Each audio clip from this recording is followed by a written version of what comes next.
Otter, the next question is yours. It goes to Senator Lincoln. Well, Senator Lincoln, speaking of people giving us money, I'd like to talk about the farm aid disaster situation, what the New York Times called the Save the Senator program, and the Wall Street Journal called it Lincoln's last earmark. But a lot of farmers in my area of the state got hurt by flooding last year, and you made an effort to get some money, but that effort has run into a lot of controversy and within the party and from your opponent as well. You said last month that you had a letter that it would be funded, the package would be funded by the end of August. August has come and gone. Where are we on that, and where are we going from here? Well, first of all, I make absolutely no excuses for fighting on behalf of farmers. 270,000 jobs in this state are associated with agriculture, $16 billion into our economy, and $9 billion in wages and salaries. I think it's a critical part of our economy, and I think it's worth fighting for those jobs. And agriculture is important to East Arkansas, it's important to Northwest Arkansas, South Arkansas, anywhere across the state.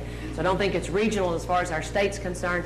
I think it has a tremendous amount to give to our economy. So I don't make any excuses fighting, and I don't make any excuses about how I fought. I brought this bill up back in November with a bipartisan co-sponsor. I brought it before the Senate 5 separate times. It's been turned down by the Republicans. The congressman's voted against ag disaster. The fact is this is something that's important to us. We did see tremendous disasters in '09. We saw farmers that were planting 2 and 3 times, putting 2 and 3 times the capital into their operations that they have done in previous years, only to find a flood at the end of '09 in the fall before they harvested their crops.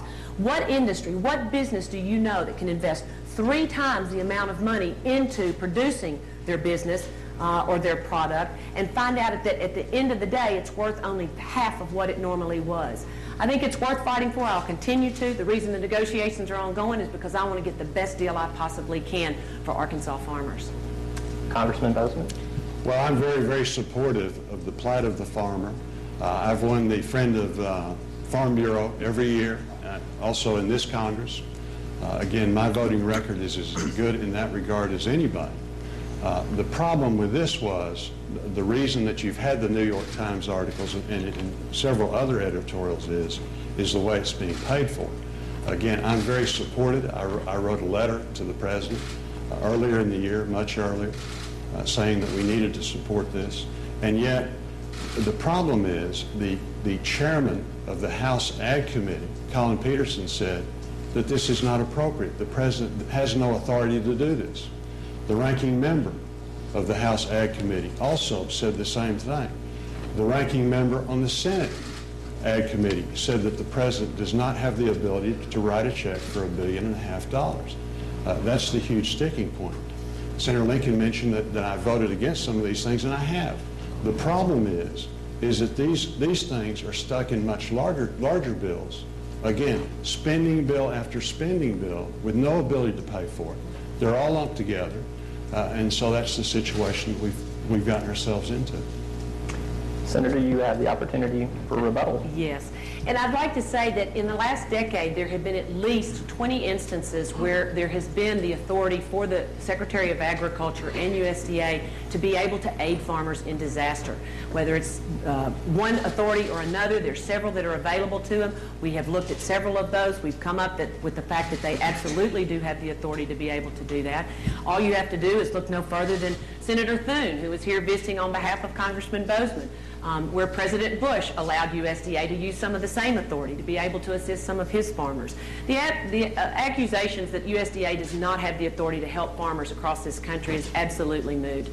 They do. As far as where it's being paid from, we have offered many opportunities or suggestions of where it could be paid for. It has to be paid for out of the ag budget, and I think that's completely appropriate. These are farmers that have seen disaster, they're hurting, they need to be kept in the economy, and this is what USDA and the Secretary of Agriculture has the ability to do. I tried to do it through the Congress, but the Republicans wouldn't allow me to do it that way. I'm more than happy to use any way imaginable that is within the confines of the law to be able to make sure that my farmers in Arkansas, our ag producers, the 270,000 jobs that are important to Arkansas, are going to be maintained. Congressman, you may have the last word if you choose. Well, she did try and do it through Congress. She tried to put it in the defense authorization bill, which again, that simply did not belong there. Congress agreed with that.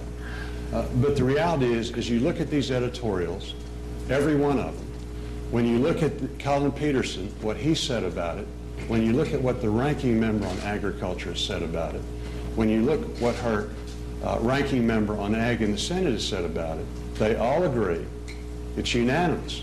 The president does not have the authority to bail her out in this way, in the sense of doing this. So I'm not opposed at all. In fact, I'm on record. I'm very supportive of going forward. I understand the plight and the problem. But there's a right way to do things and there's a wrong way to do things. And this type of thing is the reason that we've got ourselves in the situation that we are now, again, with over $1 trillion deficit.